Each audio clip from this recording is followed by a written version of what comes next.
இப்போ நம்ம கறி இட்லி பண்ணுறதுக்கு அந்த கறியை அந்த ஸ்டஃபிங்கை ஃபஸ்ட்டு ரெடி பண்ணிக்கலாம். நான் ஒரு குக்கர் எடுத்துட்டு அதில் ஒரு 4 டேபிள் ஸ்பூன் நல்லெண்ணெய் விட்டுக்கோங்க. இந்த ஸ்டஃபிங்க்கு நீங்கள் நல்லெண்ணெயில் பண்ணீங்கன்னா டேஸ்ட்டு ரொம்ப சூப்பராக இருக்கும். எண்ணெய் நல்லா காஞ்சதும் இதில் நான் ஒரு பெரிய வெங்காயத்தை நல்லா பொடியாக நறுக்கி வச்சுருக்கேன். அதை இதோட சேர்த்துக்கிறேன். இந்த ஸ்டஃபிங் ஈஸியாக செஞ்சிட்டோம்னா சூப்பரான கறி இட்லி ரெடி ஆயிருங்க. அதுவும் ஸ்பெஷலாக மட்டனில் செஞ்சு பாருங்கள். இன்றைக்கி நான் மட்டன் கீமாவில் தான் செய்ய போகிறேன். வெங்காயம் நல்லா வதங்கி லைட் கோல்டன் ப்ரௌன் கலர்ல வரணும். பாத்தீங்கன்னா நல்லெண்ணெயில இந்த வெங்காயம் நல்லா வதங்கிருச்சு. இப்போ இதுல நான் ஒரு 2 டேபிள் ஸ்பூன் இஞ்சி பூண்டு பேஸ்ட் சேர்த்துக்கிறேன். இதோட பச்சை வாசனையும் போகட்டும். ஒரு 2 மினிட்ஸ் தான். இப்போ இஞ்சி பூண்டோட பச்சை வாசனை போயிடுச்சு. இதுல நம்ம மசாலா பொடியெல்லாம் சேர்த்துக்கலாம். 1/2 டீஸ்பூன் மஞ்சத்தூள் சேர்த்துக்கோங்க. 1 டேபிள் ஸ்பூன் தனியாத்தூள். இப்போ இதோட குவான்டிட்டி எல்லாமே நான் வந்து 1/2 கிலோ கொத்துக்கறிக்கு சொல்லிட்டு இருக்கேன். 1 டேபிள் ஸ்பூன் மிளகாத்தூள், 1/2 டீஸ்பூன் சீரகத்தூள், 1/2 டீஸ்பூன் சோம்புத்தூள், 1/2 டீஸ்பூன் கறி மசாலா தூள். இது பாத்தீங்க அப்படின்னா சக்தி கறி மசாலா தூள் இருக்கு இல்லையா, அது. இது இல்லைன்னா நீங்க கரம் மசாலா கூட சேர்த்துக்கலாம். இப்போ இதை நல்லா மிக்ஸ் பண்ணிருங்க. லைட்டா இதோட பச்சை வாசனையும் போகட்டும். இப்போ இதோட வாசமும் போயிடுச்சு. இப்போ இதுல நான் ஒரு நார்மல் சைஸ் சின்ன தக்காளி தான் எடுத்திருக்கேன். அதை இதோட சேர்த்துக்கிறேன். எப்பவும் போல தக்காளி வதங்கறதுக்கு கொஞ்சமா உப்பு. இப்போ இதை நல்லா மிக்ஸ் பண்ணி விடுங்க. தக்காளி நல்லா மேஷி ஆகி வரணும். தக்காளி நல்லா தண்ணி விட்டு இந்த மசாலாவோட சேர்ந்து நல்லா தொக்கு பதத்துக்கு வரட்டும். அது வரைக்கும் நம்ம வெயிட் பண்ணிக்கலாம்.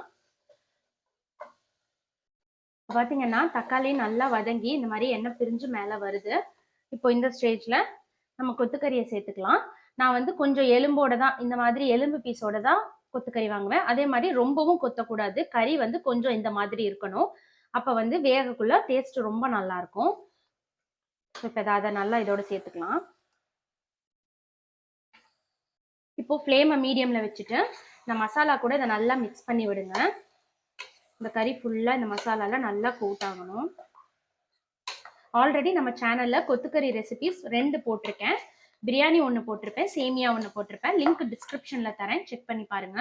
கொத்துக்கறியோட டேஸ்ட் செமையா இருக்குங்க. அதுல நிறைய டிஷ்ஷஸ் இருக்கு, நம்ம ஒவ்வொன்றா பார்க்கலாம்.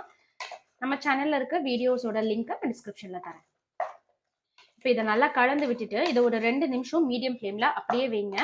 இது நல்லா இந்த கறி வந்து நல்லா மசாலா கோட் ஆகி அது லைட்டா சூடேறணும். அப்ப வந்து நல்லா இருக்கும். இப்ப பாத்தீங்கன்னா கறி வந்து நல்லா சூடேறி இந்த மாதிரி கொதிக்க ஆரம்பிச்சிருக்கு. மசாலால நல்லா கோட் ஆகி அந்த கறியில இருக்கிற சாரும் தக்காளியில இருக்கிற மசாலால இருக்கிற சாரும் ஒன்று சேர ஆரம்பிக்கும். அந்த ஸ்டேஜ்ல தான் நம்ம வேக வைக்கணும். கறியை போட்ட உடனே தண்ணி ஊத்திராதீங்க.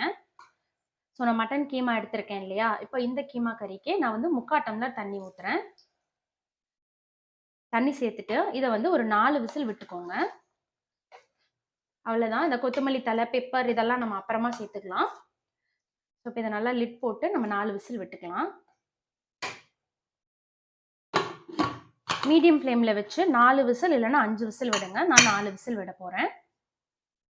இப்போ 4 விசில் வந்ததுக்கு அப்புறம் ஃப்ளேம் ஆஃப் பண்ணிட்டு ப்ரெஷரை ரிலீஸ் பண்ணிவிட்டு நம்ம ஓப்பன் பண்ணி பார்க்கலாம். எப்படியும் நம்ம தண்ணி ஊற்றின தண்ணி வற்றி இருக்காது. அது வந்து கொஞ்சம் தண்ணியாக தான் இருக்கும். அதுவும் இல்லாமல் கறியும் தண்ணி விட்டுருக்கும். அதனால நீங்கள் என்ன பண்ணுங்கள், ஃப்ளேமை ஃபுல்லாக வச்சுட்டு இது ஃபுல்லாக ட்ரை ஆகணும். அப்போ தான் வந்து சூப்பராக இருக்கும். ஸோ இது ட்ரை ஆகிற வரைக்கும் நம்ம வெயிட் பண்ணிக்கலாம்.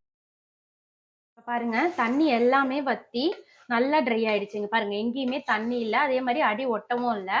ஸோ இந்த மாதிரி ஃபுல்லாக ட்ரை ஆனதுக்கப்புறம் ஃப்ளேமை லோ பண்ணிட்டு நான் கொஞ்சமாக கொத்தமல்லி தலை சேர்த்துக்கிறேன். அவ்வளோதாங்க, நம்மளோட ஸ்டஃபிங் வந்து ரெடி ஆயிடுச்சு. உங்களுக்கு வேணும்னா இந்த ஸ்டேஜில் கொஞ்சமாக பெப்பர் சேர்த்துக்கோங்க. எனக்கு காரம் எல்லாமே கரெக்டாக இருக்குது. ஸோ பெப்பர் சாப்பிட்ற ஐடியா இல்லை, அதனால சேர்த்துக்கல. ஸோ அவ்வளோதான். இதை நம்ம வேற ஒரு பிளேட்டுக்கு ட்ரான்ஸ்ஃபர் பண்ணிட்டு இட்லியில் எப்படி ஸ்டஃப் பண்ணுறதுங்கிறத பார்த்துடலாம். ஃபர்ஸ்ட் அதுக்கு முன்னாடி இது நல்லா ஆறணும். அதுக்கப்புறம் தான் இட்லியில் போடணும். இப்போ பார்த்தீங்கன்னா சூப்பராக இந்த ஸ்டஃபிங்கும் ஆறிடுச்சு. நம்ம இட்லி வாத்துக்கலாம். ஃபர்ஸ்ட் இட்லி பிளேட்டை நல்லா ஆயில் வச்சு நல்லா ஸ்ப்ரெட் பண்ணிக்கோங்க.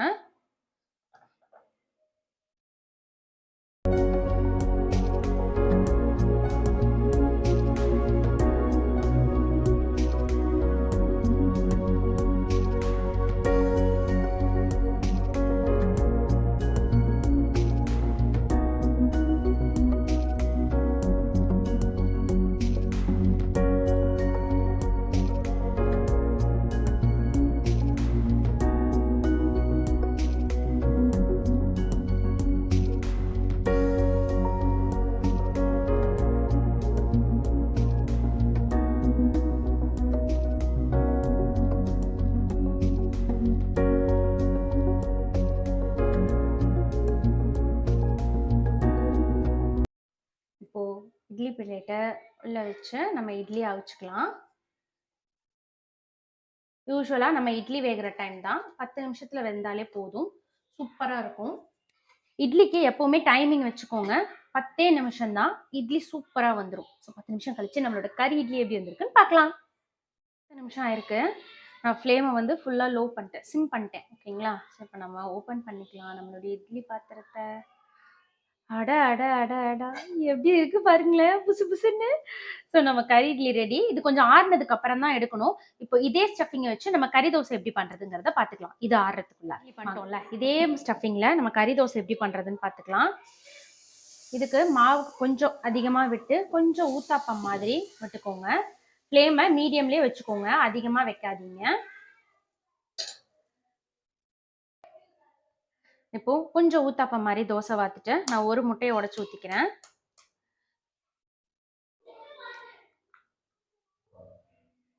ஓகே, இது கொஞ்சம் வெளியில போக விடாம பார்த்துக்கோங்க, நம்ம அன்னைக்கு அழகா பண்ணலாம். நம்ம வச்சிருக்கிற கறி ஸ்டஃபிங்கை அப்படியே கொஞ்சம் கொஞ்சமாக போடுங்க. ஒட்டுக்க ஒரே இடத்துல போட்டால் ஸ்ப்ரெட் பண்ணுறது கொஞ்சம் கஷ்டமாக இருக்கும். அதனால கொஞ்சம் கொஞ்சமாக ஒவ்வொரு இடத்துல போட்டுக்கோங்க. என்னைக்கெல்லாம் கறி தோசை கறி இட்லி எல்லாம் ஊத்துறீங்களோ அன்னைக்கு எல்லாமே தேங்காய் சட்னி வச்சுக்கோங்க. கறி குழம்பு வேண்டாம், நல்லா இஞ்சி போட்டு அரைச்ச தேங்காய் சட்னி சூப்பராக இருக்குங்க. அப்போ தான் மத்தியானமும் நம்ம ஹெவியாக சாப்பிட்றதுக்கு சூப்பராக இருக்கும். ஸோ கொஞ்சமாக வெங்காயம், இது கூடவே கொஞ்சமாக கருவேப்பிலை. இந்த டேஸ்ட்டு சூப்பராக இருக்கும். கருவேப்பிலை இந்த மாதிரி பொடி பண்ணி போட்டிங்கன்னு வைங்களேன், அட்டகாசமாக இருக்கும். ஸோ ஃப்ளேம் வந்து லோலேயே தான் இருக்குது. நான் எண்ணெய் வந்து கொஞ்சம் தாராளமாக விட்டுக்கோங்க. முட்டை தோசைக்கு, சாரி கறி தோசைக்கு. நான் வந்து தோசைக்கு எப்போவுமே நல்லெண்ணெய் தான் யூஸ் பண்ணுவேன். ஸோ மேலேயும் எண்ணெய் விட்டுட்டு கொஞ்சம் லைட்டாக இப்படி ப்ரெஸ் பண்ணி விடுங்க. ரொம்ப வேண்டாம், லைட்டாக, அதாவது இது ஒன்றோட ஒன்று சேர்ந்து வர்ற மாதிரி லைட்டாக ப்ரெஸ் பண்ணி விட்டுட்டு ஒரு லிட் போட்டு ஒரு 5 நிமிஷம் நம்ம வேக விட்டு எடுத்துக்கலாம். இப்போ ஒரு 5 நிமிஷம் ஆயிடுச்சு, நம்ம லிட்டை ஓப்பன் பண்ணிடலாம். நல்லா அழுங்காப்புல திருப்புங்க. அப்படியே சூப்பர் சூப்பர். முட்டை தான் கொஞ்சம் வந்து தெரிச்சிருக்கு, மற்றபடி ஒன்றும் இல்லை. எக்ஸ்ட்ராவா மேலேயும் சைட்லேயும் இன்னொரு 2 ஸ்பூன் நல்லெண்ணெய் விடுங்க. நான்வெஜ் செய்யும்போது நல்லெண்ணெயிலையும் கடலெண்ணெயிலையும் செஞ்சு பாருங்களேன், டேஸ்ட்டு சும்மா அல்ட்டியாக இருக்கும். ஸோ திருப்பி போட்டு ஒரு 2 நிமிஷம் இருந்தால் போதும். ஆல்ரெடி ஸ்டஃபிங்ஸ் எல்லாமே ரெடி ஆகிடுச்சு இல்லையா?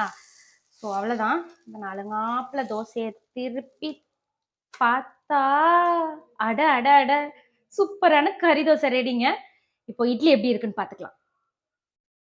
ஓ, நல்லா மெதுவாக எடுங்க, ஒட்டாமல் வரும். நல்லா ஆற விட்டு எடுத்தீங்கன்னா சூப்பராக ஒட்டாமல் வரும். அதே மாதிரி இட்லியை 10 நிமிஷத்துக்கு மேலே வேக வைக்காதீங்க, இட்லி வந்து ஹார்ட் ஆயிரும். ஸோ அவ்வளோதான். இங்கே பாருங்கள், நம்மளுடைய சூப்பரான கறி இட்லி ரெடி. இதை நம்ம இப்போ ஓப்பன் பண்ணி பார்க்கலாமா? நான் இதை அப்படியே ஓப்பன் பண்ணுறேன். ஆஹா, இங்கே பாருங்களேன், சூப்பராக இருக்குங்க, செமையாக இருக்கும்.